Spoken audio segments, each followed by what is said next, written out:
Hey guys, it's Steven here back with another video. Manchester City have finally sold Douglas Luiz to Aston Villa. We're going to talk about that a little bit today, but before I go too far, as ever, I want to say thank you to OneFootball, the wonderful people over at OneFootball who actually gave me this news today. I've been in London, as you can see. I'm in a hotel, a bit of a nap hotel if I'm being honest, doing some kind of like YouTube-y kind of stuff with one of the sponsors. And I looked down at my phone and I saw OneFootball there and I saw Douglas Luiz aside from Manchester City. He literally gave me the update. Thank you, OneFootball, for reminding me to go make a video on this, basically. So go download it in the link in the description below. It's absolutely brilliant. It's free. It's my favourite football app on the market, bar none. So what are you waiting for? But yeah, basically today we're going to talk about Douglas Luiz's transfer to Aston Villa. It's not really a surprise. I think we've all been expecting this to come for some time now. It's finally been completed. And Aston Villa obviously mean business. And I'm quite excited by this transfer because we get to watch his development up close. Now, it could have been like a different story entirely. We all know that last season, Manchester City wanted him to stay with the club,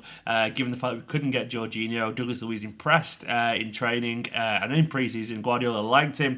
We applied for the work permit, but we couldn't get it. Now, it's a shame because maybe he could have stayed at Manchester City last season, got a few games, shown that maybe his potential success, and maybe could have gone leaps and bounds into Guardiola's training, but he didn't get that chance. And Aston Villa have now got that work permit, which a lot of people have been going, well, how have they got it? And Manchester City haven't got it. I explained it in the previous video by Douglas Luiz a few days ago, about 2 weeks ago.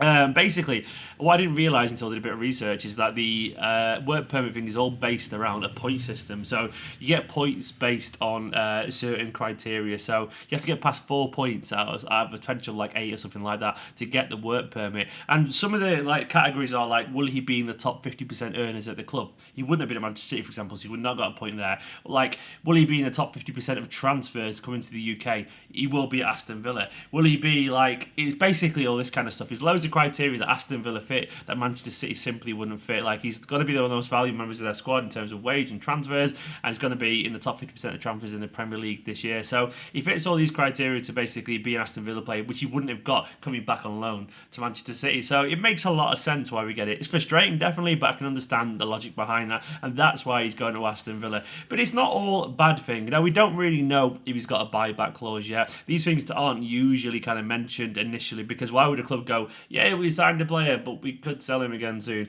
They tend to kind of sweep that under the carpet for a little bit, just because it's not good news to say we signed someone, but he could go soon. You'd rather just revel in the glory of signing a promising player. I think what usually happens is this: is like the player does pretty well for a bit, and then all these rumours start to come out, and people go like, yeah, he's got a buyback clause. He starts to leak. There's some rumours online that we've got a buyback clause that could be active after 2.5 years. I'm not sure how true that is. It could be nonsense, but I suspect there will be something in that clause. For one, to protect Manchester City, because it's pretty cheap sale, and also to protect Aston Villa. I wouldn't be surprised if it is a timed one, because they want to get their money's worth, you know. But it'll be something that City are happy with.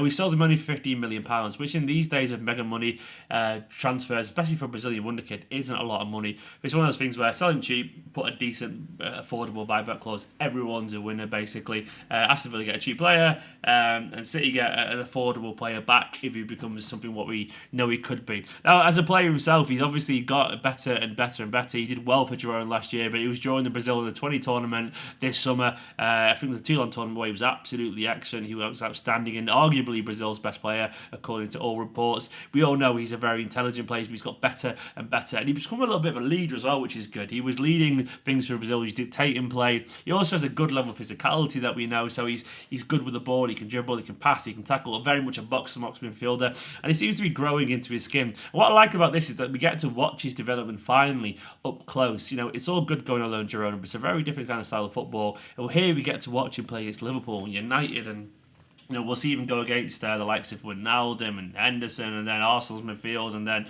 Chelsea's midfield, and then Kante and a lot. We get to see how he actually plays against the best. Now, but we get to see him up close and personal. We get to watch him a match of the day, and I think City deep down will really like this because it's the best way to see if he's got what it takes. Now, obviously, he's got a massive task to try and keep Villa up there. It's not going to be easy. They bought a whole load of players, but the task is for him is to try and shine in a team that may struggle. Obviously, Wijnaldum did that for Newcastle and got a Liverpool transfer, and Sissoko's done that in the past as well. There's loads of players that have been in teams, even when they struggled, and still managed to actually shine and get a transfer to someone else, or do whatever, or increase their reputation. And that's the challenge for Douglas Luiz now. He's going to be in a very interesting midfield. McGinn, obviously a decent signing for Villa once again, and Grealish. It's an energetic midfield. It's a young midfield. It's a one full of work rate. It's quite dynamic, and it'll be fun to watch to see how they get on.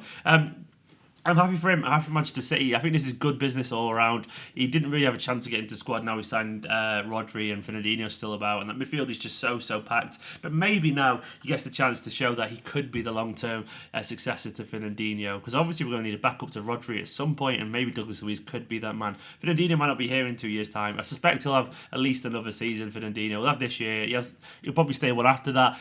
And if this 2-year buyback clause is actually a thing, then maybe we could bring him back after that for a cheap deal and get him into the squad. It seems to make sense for everyone. Anyway, guys, that's just some very quick thoughts there on that. Once again, sorry for the very bleak surroundings. It's not the best hotel in the world, but a hotel's a hotel. What do you make on the Douglas Luiz transfer in general? Let me know in the comments below. I'll be back at home tomorrow doing my usual videos and all that kind of stuff in a slightly nicer environment. For now, though, make sure you hit the subscribe button, like, comment, and all that kind of stuff, and I'll see you soon.